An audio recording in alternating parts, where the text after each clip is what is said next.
të dy komunistë të krijuar nga serbët në Shqipëri. Ato tentakulat dhe fijet e Merimangës ose këmbët e Oktapodhit në Shqipëri janë nga Serbia e kanë rënjën atje. Kështu që të dy palët që shërbejnë Serbisë. Nuk na bën përshtypje kjo. I kemi thënë, unë në mos gaboj ju dhash dje ju dërgova një video të cilën e dëgjuat vetë. Po do dili edhe aty, po ju dolet vetë, kështu që po patjetër, është marrë një sulm i egër kundër gjuhës shqiptare, pa zhurmë, nën rrogos, pa bujë, pa të bërtitura, pa të shara, thjesht të shkatëron gjuhën. Duan të shkatërojnë me çdo kusht atë që kemi ruajtur për mira vjet, atë duan të shkatërojnë. Pra po na godisi tamam në zemër. Dhe ne rrim, bëjmë se shikon në Akademinë e Shkencave të Shqipërisë, nuk ndihet. Ama shikon se çfarë po bëhet. I ndjek ato emisione, i ndjek ata folës që dalin atje që nuk e dim nga djalli sëm si sjellin dhe tallen me gjuhën shqipe. Nuk e di nga shtësëmave sjellin. Si mund të tallen ashtu me gjuhën shqipe? Kush janë këta, more? Kush janë këto filia, si quhen, këto kanale private që transmetojnë video të tilla me folës të tillë që nuk janë shqiptar, humbën shqiptarët. Është jashtëzakonisht i rënd problemi, nuk si vogël, nuk si thjesht. Problemi zotërisht shumë i rënd. Problemi është që po na zhdukin, po na sulmojnë nga të katër anët. Nga lart kemi sulmin e këtij kriminalit që quhet kryeminist aktualisht dhe gjithë shpurës komuniste. Nga poshtë kemi këta të ashtuqojtur rrjetet sociale që futin video që nuk edhe folje komente që nuk janë të shqiptarëve fare, që nuk janë shqipolës. Shikoni në rrjetet sociale greke, keni ndonjë grek që të deformoj gjuhën greke? Asnjë. Ndërsa këtu vi ca qelbësir, ca qëmbëqenash dhe transmetojnë video me folsa që nuk janë shqiptarë. Që nuk flitet shqip. Pse duke qenë se rrjetet sociale i ndjek rinia shqiptare, 95%. U nguliten në mendje ajo mënyrë të folur shqip. Dhe me çdo kush kërkojnë të shkatërrojnë gjuhën shqipe. Për të mos folur pasaj se çfarë bëhet në gramatikën e gjuhës shqipe, që nga 9 mënyra folje që kemi pasur, kanë vetëm 5. I kanë hequr 4 tjera. Zotërisht është shpallur një luftë totale kundër gjuhës shqipe. Pra, atë që edhe në luftë në betejë i rezistojnë, tani në paqe pa çfarë mato. U japin vetë. Pra vrasim veten.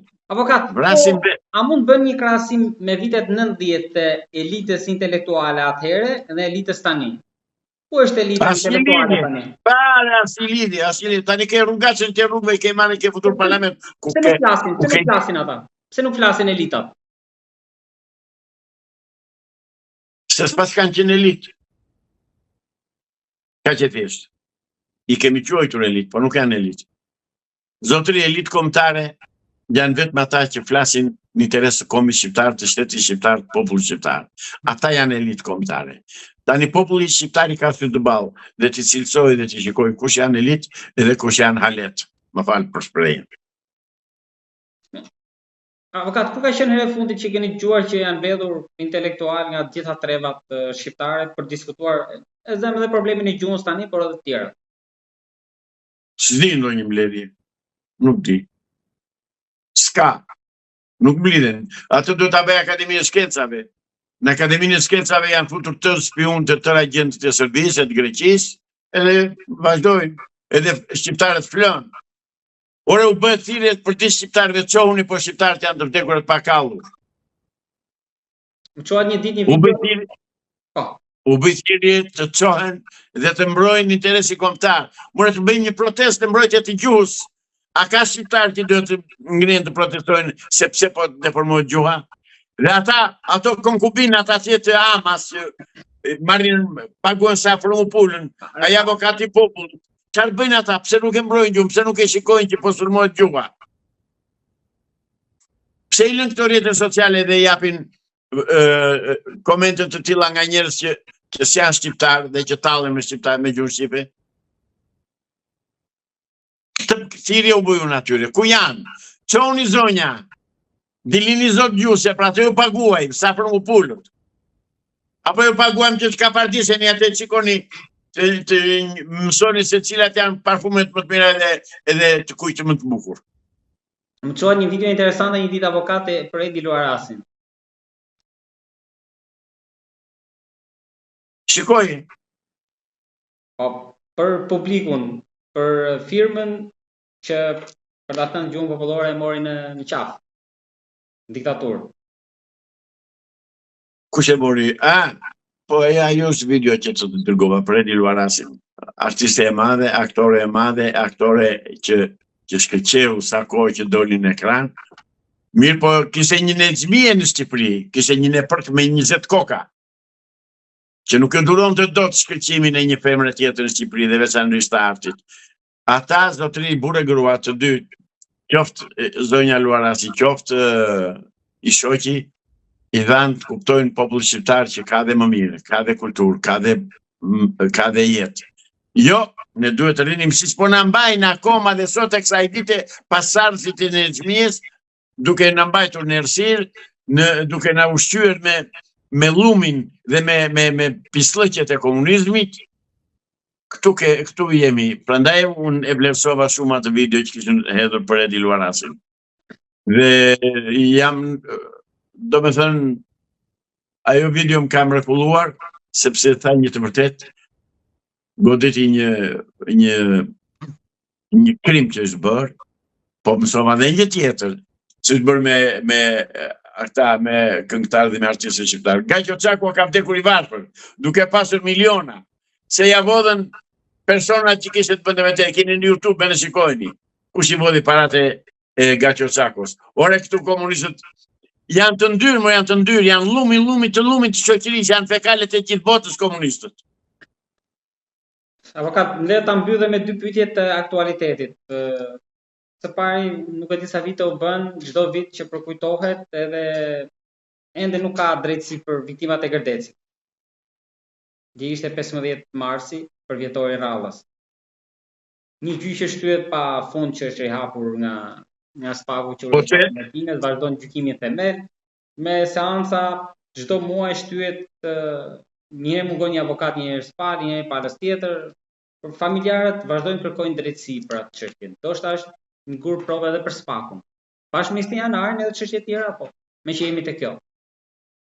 Ne kemi shumë plagë të trashëguara zotëri, ajo është me freskëta. Por ne kemi me mira qytetarë shqiptarë që janë pushkatuar, internuar, dëbuar gjatë diktaturës dhe nuk janë dënuar akoma krimet e komunizmit dhe kriminalët. Ata që i bën ato.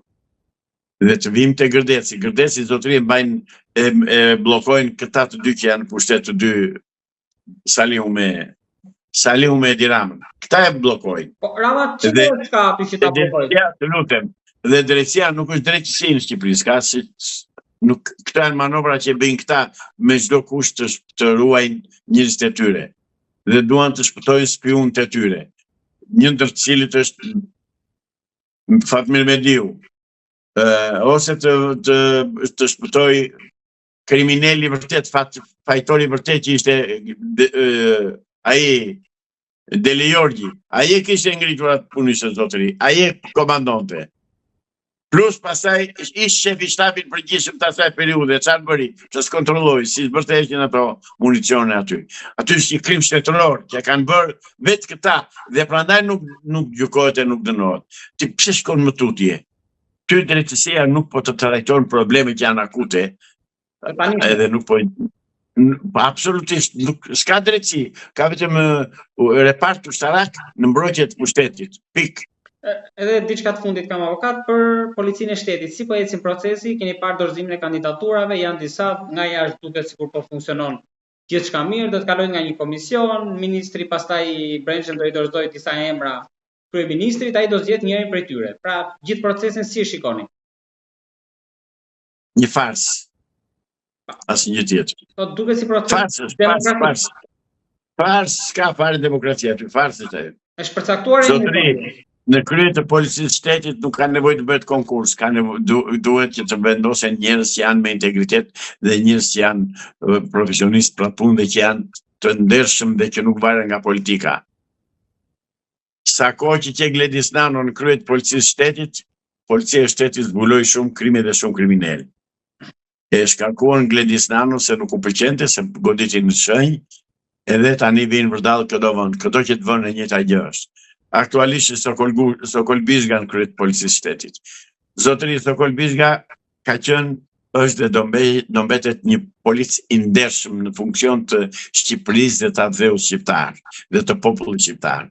Por Sokol Bizga tani është gati për pension dhe një vit e gjysmë sa ka dhe këta duan me çdo kusht ta zvendësojnë. Duhet për mua duhet të vazhdoj të rri në krye të policisë shtetit, Sokol Bizga të punoj si që zbuloi 500 e ca vetë që pagueshin kot, të vazhdoj të zbuloj dhe të qojnë para hekurave të gjithë këta hajdut. Avokat, për sfidat e policisë shtetit e kam të fundit, ndoshta se drejtorë përpara këtij që iku, erdhën me një ultimatum, me një afat që duam një përgjigje për Ervis Martinaj. Ju e mbani mend? Por patjetër. Deri tani s'është se kam një përgjigje për atë, a është veçdukur apo jo. Edhe e dyta, është rasti që u risol edhe para pak javësh në vëmendje të opinionit publik, rasti Bleon Amatës që është ende pa përgjigje. Pra këto dy raste që ndoshta nga këtu mund të vendoset një rikthim i besimit. Dy raste të cilat që të dy rastet i di policia e shtetit i ka plotësisht qartë. E din fare çfarë ka ndodhur, ndash me Bleon Amatën, ndash me Ervis Martinin. Nuk do t'i thonë kur dhe kur, sepse Ervis Martini ishte konkurrent i vëllait të këtij sharlatanit që punon në qeverisë. Pra nuk do dalë vërteta.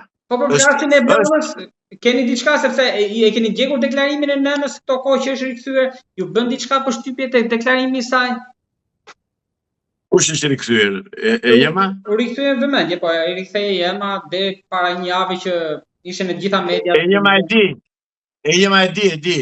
E di mirë Jema, e di. Edhe jati e di. E din ata. Po çfarë kërkojnë atëherë? Ata e din. E din ata. Unë di që e din, të vërtetën e din. S'ka mundësi të mos e din të vërtetën. S'ka mundësi të mos e din me kush e qyroi vajza, kush kishte interesat të duke vajza, kush u godit të përmejt vajzë e tjera. Zotëri, po të bësh hetim të plot, e di me njëherë gjën, brenda një muaj. Po ato kanë interesat, nuk e di se ç'po ndodh aty. Pra, edhe ju keni dyshime tek deklaratat e nënës. Thash që e di mirë Jema se ç'ka ndodhur, këtë thash. Pra, atëherë kur e di Jema ç'faj ka policia, se dalim tek policia që për ta zbardhur. Thash e din të dy palët. E din, atëherë i bie që të dy palët e din, vetëm publiku nuk e di. Po përse të tjerat atëherë si histori? Se e din ata kush ka interes dhe si e qysh. Nuk e di atë çështje, nuk jam marrë me të. Po historia i bie që do të vazhdojë, edhe me drejtorin e ri që do të vinë, to çështje do t'i marrë, do t'i trashëgojë. Për këto dy raste që për dy raste. Por nuk dëgjoj, është një çështje që për mua ato janë çështje të mbyllura që të dyja. Derisa janë në kasaportat e policisë shtetit, ka mbaruar ajo punë. Avokat, falenderoj shumë për gjitha çështjet që trajtuam nga Irani, që pritet të miratohet nesër, rezoluta pra që do ta shpall shtet sponsorizues të terrorizmit, edhe deri tek sfidat e policisë shtetit që duket se do të vazhdojnë. Edhe ne do jemi këtu dhe do flasim edhe për drejtorin e ri, edhe për atë që do bëj. Të falenderoj shumë. Po e theksoj dhe njerë dhe po i vë kapaku kësaj pune. Nesër ky grup i strukturuar kriminal që është në kuvendin e Shqipërisë do të vërë përpara një letër higjienike shqiptarëve. Kalofshi mirë. Mirupafshim avokat, faleminderit ju.